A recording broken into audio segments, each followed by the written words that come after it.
No.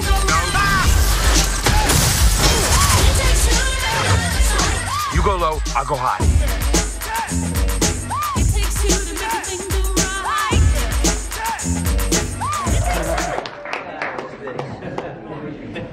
Oh, supporting Guêpe. So, Peyton, what a movie. What a movie. We have everything. We have our heroes. We have fantastic action scenes, amazing car chases, the story and comedy. Humor is always there. So how did you do this? How did you make it? Well, I think when it came time to do Ant-Man and Wasp, you know, we had done the first movie, and I think we all wanted to do something that was bigger, more exciting, hopefully even funnier, but kept the intimacy and the sort of story of family that we'd set up in the first movie. I had never directed a sequel before, and I only sort of went by my own personal gauge as a movie goer about what I like in sequels and what I don't like in sequels. For me, it was really exciting to come back to this cast, Paul, Evangeline, Michael, and also to introduce our new cast, and to introduce Hannah into this world. So we really, you know, we are different in some ways than some of the other Marvel Cinematic Universe movies in that we're a little more comedic, and also following up a movie like Infinity War, you know, we're a very different tone, and I like it. It feels very, you know, that people needed a little bit of lightness after the events of Infinity War. So it was a very fun movie to make. Donc il dit qu'il voulait quelque chose de plus grand, de plus excitant, de plus drôle, tout en gardant l'intimité et l'histoire de la famille. C'est la première fois qu'il filme une suite, et donc il s'est dit qu'est-ce que moi, en tant que fan de cinéma, qu'est-ce que j'aimerais voir dans une suite. Et c'est comme ça qu'il l'a fait, en retrouvant bien sûr tous ces acteurs. En plus, en ce moment, il y a dans notre film, il y a les nouveaux acteurs et Hannah aussi qu'on introduit dans cet opus. Et il fallait aussi garder l'élément de la comédie. Et il allait être aussi très différent arrivant après Infinity War. Il fallait plus de légèreté. Well translated. Bien fait. That was a lot. Thank you. Yes, I went on too long. I apologize. Not long. It just sort of happened. I wish I could fight bad guys like you. Hey, hello. My question is for you, Peter. So the film is very fun, pretty cool. Even car chases are fun, full of jokes. So is it just a comedy, not an action movie? Alors la question c'est, est-ce que c'est simplement une comédie? Parce que tout est drôle, c'est vrai qu'il y a les courses-poursuites. Je fais un résumé. Well, I think it's both, and hopefully more. I think it's a science fiction, action, comedy, adventure, crime movie. With the story about family. Why did you leave out romance, right? And romance. I'm not happy about it. I'm not happy about it. I mean, yours and Michelle's kiss is epic. Well, I'm not happy about it.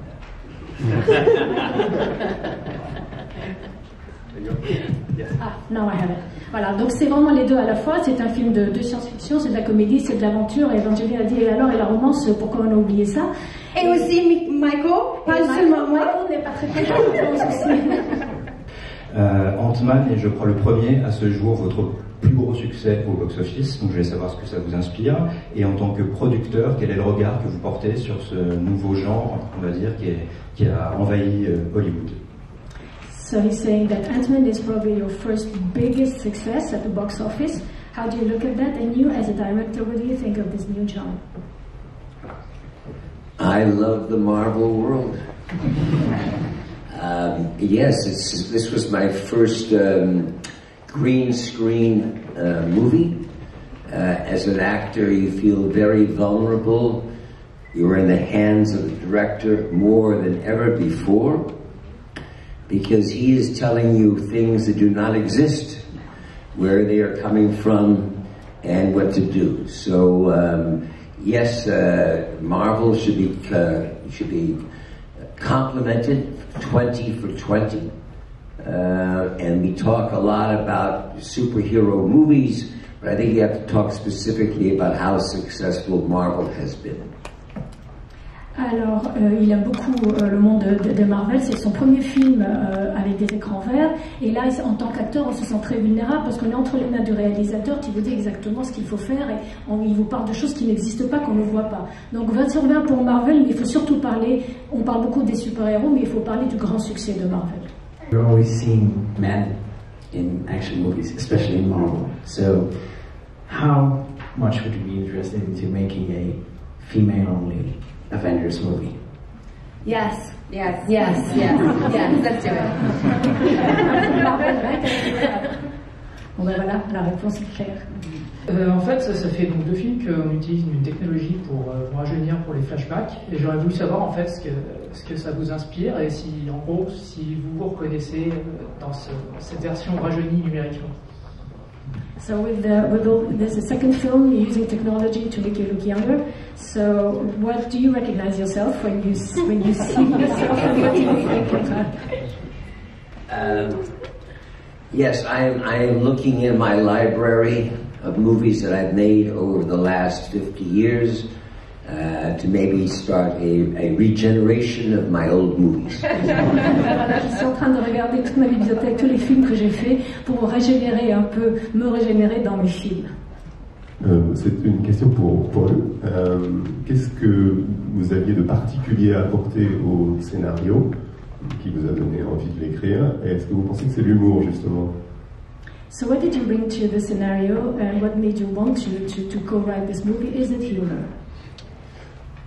I think that my default tends to be humor. That's where I go first, but I think of the story in general and all of the characters and all the story, and I'm only a small component in that. There are other people that are working harder than me.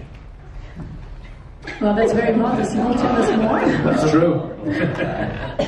Il dit qu'en fait son grand défaut c'est l'humour, mais il y a aussi l'histoire qui se portait à cela, et il y a énormément d'autres personnages et que lui n'est qu'un tout petit ingrédient, un tout petit facteur dans toute la machine. Hold on.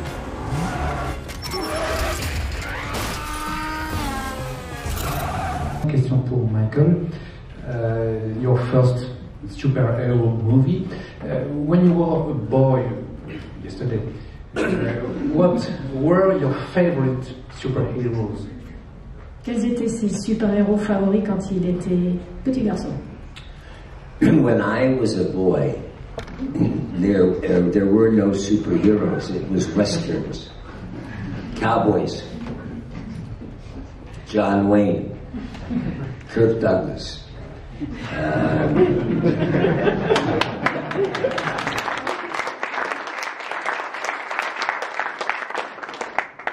Je dois vous traduire. Hi, I'm Cyril for le journal de Geek. My question is for Paul. Cassie said a few times she wants to be a superhero with you. Do you think it's going to happen in the future? Alors Cassie dit à plusieurs reprises qu'elle veut être aussi un super-héros avec son père. Est-ce que ça va arriver dans le futur? I don't know. I don't have any say in what happens in the future, but it certainly would be a fun thing to see.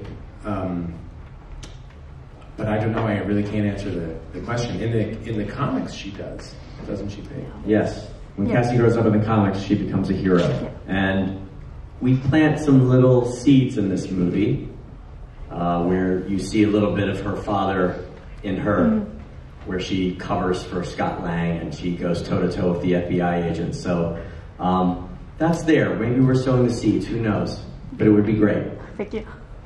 Donc en fait, Paul disait qu'il ne sait pas du tout, mais dans le livre, c'est ce qui se passe. Et Peyton nous dit qu'ils ont planté quelques graines dans le film quand elle essaye de le couvrir. Donc peut-être, ça va arriver, on ne peut pas le dire, mais...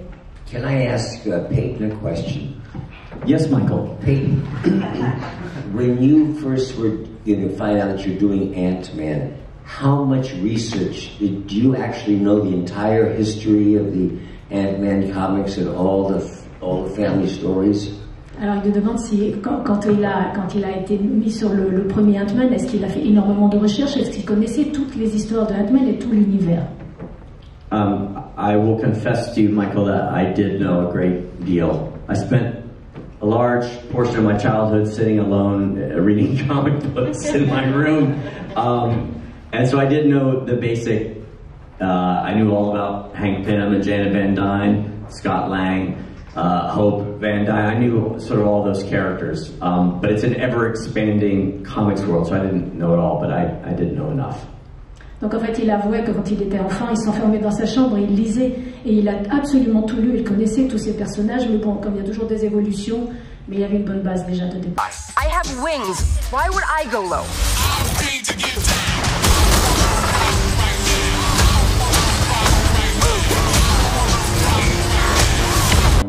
On a parlé de box-office tout à l'heure, mais c'est aussi un besoin, je pense, des films de super-héros. Alors pourquoi nos sociétés, et c'est à qui veut répondre, pourquoi nos sociétés contemporaines ont-elles tant besoin de super-héros, d'après vous? So there's the box office, of course, element. That's a question for all of you. Anyone wants to reply? Why do you think our societies need superheroes? Need what? Superheroes. I think right now, and you know, I speak as somebody living in America, but I think it's fairly global. There's a lot of people who feel a little bit hopeless, and things can sometimes feel dire. And I think usually when we look around and things aren't as beautiful and idyllic in our society as we want them to be, then either we go to the theater to be entertained and forget and slip away into a happier place for a moment, and I think that's really important. Or sometimes we go there to be inspired for how to build a better world and how to build a better society. And I think we can find inspiration and hope from people who we look up to as being more courageous than us, or stronger than us, or more willing to sacrifice than us. And in the case of our film and our franchise, you know, it's good old-fashioned fun. It's some really beautiful escapism. It's fun to laugh. It's fun to go to the theater and just forget that there's shitty stuff in the world. Alors, elle parle en tant qu'américaine qui vit aux États-Unis. Elle pense que ça concerne vraiment tout le monde. Il y a beaucoup de gens aujourd'hui qui sont désespérés. Les choses sont très dures, la vie est dure. Et tout ce qui nous entoure n'est pas aussi beau que l'on voudrait. Donc, on a besoin d'oublier et de fuir, ou d'être inspiré dans l'idée de pouvoir construire un monde meilleur. Donc il y a des films comme ça qui vous inspirent, qui vous donnent de l'espoir, et il y a d'autres où on a besoin de s'identifier à des personnages qui sont plus forts, plus courageux, qui sont prêts à se sacrifier. Dans le cas de ce film, c'est vraiment de bons moments, on retombe un peu dans le passé, c'est sympa et on passe un bon moment.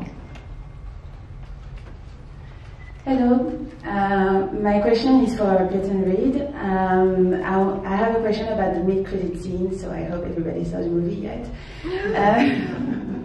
I wanted to know if you decided it, or if not, what was your reaction to it, and it's the same for all of you. What was your reaction when you saw it? Well, we knew that Ant-Man and the Wasp was always going to follow Infinity War, and we also knew how Infinity War ended. What we didn't know for a while was whether we were going to deal with it in our movie, and if so, how. And we talked about a bunch of different versions, and obviously the end of Infinity War is such a gigantic, dramatic moment that we knew that really wasn't the tone of our movie. So when we finally landed on the structure that is in the finished movie, we really like the idea of telling our story as a contained movie. I think people come to the movie maybe wondering, looking for clues as to how it's going to tie in. But we really like the idea of kind of telling our story and having resolution for our characters, having a fun title sequence, and then seeing another scene where, oh, here is what our characters are doing now, and then punching the audience in the gut a little bit and surprising them. It felt like a very cheeky Ant-Man and the Wasp way to deal with the events at the end of Infinity War. Alors, on savait qu'il y avait donc Infinity War, ce film se termine de manière extrêmement dramatique, et c'est pas du tout le ton de Ant-Man, de notre film. Et donc finalement, on s'est dit qu'on allait donner quelques petits indices, ça et là, ou quelquefois surprendre aussi le public avec une manière assez effrontée en montrant certaines choses qu'on voit à la fin. Le reste, je pense qu'on va mal découvrir. J'ai une question pour Anna. Votre personnage a une façon très particulière de se mouvoir, dû à ses troubles. Je voulais savoir si ça avait demandé une préparation particulière. Your character has a very special way of moving. Did that require a special training for you and a special preparation? Absolutely. I absolutely adore doing stunt work. I enjoy being physical with the character, and I think it's a huge part of the character, especially a character who has an affliction and a certain way she moves and a certain power and a suit that actually affects how she is able to even get from A to B. So I would do a lot of stunt training. I would actually train in my suit, as hot as it was, just to see the limits of how far I can go and what I could possibly do. But yeah, it was a huge part, and I thoroughly enjoyed doing it. Elle a adoré, donc Hannah a adoré toute la préparation physique, et il y en avait énormément, c'était une grande part de sa préparation, et son costume l'a énormément aidé à faire ce qu'elle avait à faire. Elle faisait même des cascades avec son costume, ce qui n'était quand même pas une mince affaire, mais elle avait besoin de tester les limites physique de son costume et de son personnage. Dernière question. Oui, j'aurais aimé savoir qui était le meilleur en physique au lycée et qui m'explique la théorie de l'intrication quantique. Who among you was the best at school and who can explain the theory of the quantum? And who was the best at what at school? In physics at school, yeah. Oh, Evangeline? Michael is saying Evangeline. Evangeline. Now explain it in French. Save me the translation. Il n'y a pas assez de français ici pour le dire en français, alors en anglais. Really, do you want me to try and explain it? Honestly, I can give you a little breakdown. She can. I can. It might bore you, though. I don't think physics is boring. I love physics. We very recently, like within the 21st century, discovered that we used to think that all solid matter was made up of, protons, electrons, and neutrons, and the center of everything was the atom. And that the atom was the only thing that was actually solid. You see, I told you it was boring. Mais voilà, nous avez prévenu que ça allait être très très ennuyeux. Mais sûrement ça a été découvert au XXIe siècle, que tous les solides, toute la matière, on pensait que les matières solides étaient simplement composées d'électrons et de protons, etc. Puis, voilà. Si vous voulez qu'elle continue, mais elle va beaucoup vous ennuyer. Je pense qu'on va s'arrêter là. Merci beaucoup. Thank you so much.